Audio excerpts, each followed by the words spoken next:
আমি আসলতে জুবিনৰ লগতে আছোঁ তেতিয়াৰ পৰা যিকোনো প্ৰকাৰে আছোঁ আৰু কিবা এই ধৰণৰ গোটেই কামখিনিত জড়িত হৈ আজি মুখ্যমন্ত্ৰী ডাঙৰীয়াই এটা বলিষ্ঠ পদক্ষেপ লৈছে সেইটোত আমাৰ বিশ্বাস আছে যে ইয়াৰ উচিত যিটো ন্যায় সেইটো পাব আৰু দোষীৰ উপযুক্ত শাস্তি হ'ব গতিকে তাত কোনো ধৰণৰ চৰকাৰে কেতিয়াও ইয়াত পিছুৱকি নাহে বা আপোচ নকৰে এইটো আপোনালোকে নিশ্চিত থাকক আজি ইয়ালৈ মই মাননীয় মুখ্যমন্ত্ৰীৰ এক বাৰ্তা লৈ আহিছিলোঁ তেখেতৰ পিতৃ মোহিনী মোহন বৰঠাকুৰ তেখেতলৈ এক মাননীয় মুখ্যমন্ত্ৰীয়ে শোকবাৰ্তা প্ৰেৰণ কৰিছিল মই আনুষ্ঠানিকভাৱে তেখেতৰ হাতত অৰ্পণ কৰিছোঁ ঠিক তেনেকৈয়ে আমাৰ জুবিন গাৰ্গৰ পত্নী গৰিমা শইকীয়া গাৰ্গ তথা পৰিয়ালবৰ্গলৈ এক শোকবাৰ্তা প্ৰেৰণ কৰিছিল মুখ্যমন্ত্ৰী হিচাপে মাননীয় মুখ্যমন্ত্ৰীৰ এই শোকবাৰ্তা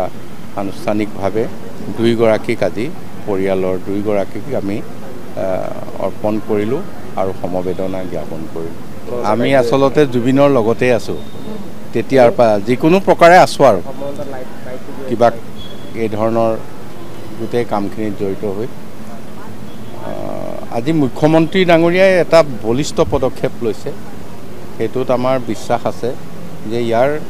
উচিত যিটো ন্যায় সেইটো পাব আৰু দোষীৰ উপযুক্ত শাস্তি হ'ব গতিকে তাত কোনো ধৰণৰ চৰকাৰে কেতিয়াও ইয়াত পিছুৱকি নাহে বা আপোচ নকৰে এইটো আপোনালোকে নিশ্চিত থাকক আজি ইয়ালৈ মই মাননীয় মুখ্যমন্ত্ৰীৰ এক বাৰ্তা লৈ আহিছিলোঁ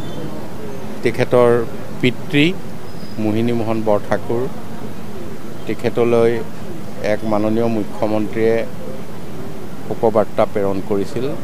মই আনুষ্ঠানিকভাৱে তেখেতৰ হাতত অৰ্পণ কৰিছোঁ ঠিক তেনেকৈয়ে আমাৰ জুবিন গাৰ্গৰ পত্নী গৰিমা শইকীয়া গাৰ্গ তথা পৰিয়ালবৰ্গলৈ এক শোকবাৰ্তা প্ৰেৰণ কৰিছিল মুখ্যমন্ত্ৰী হিচাপে মাননীয় মুখ্যমন্ত্ৰীৰ এই শোকবাৰ্তা আনুষ্ঠানিকভাৱে দুয়োগৰাকীক আজি পৰিয়ালৰ দুয়োগৰাকীক আমি অৰ্পণ কৰিলোঁ আৰু সমবেদনা জ্ঞাপন কৰিলোঁ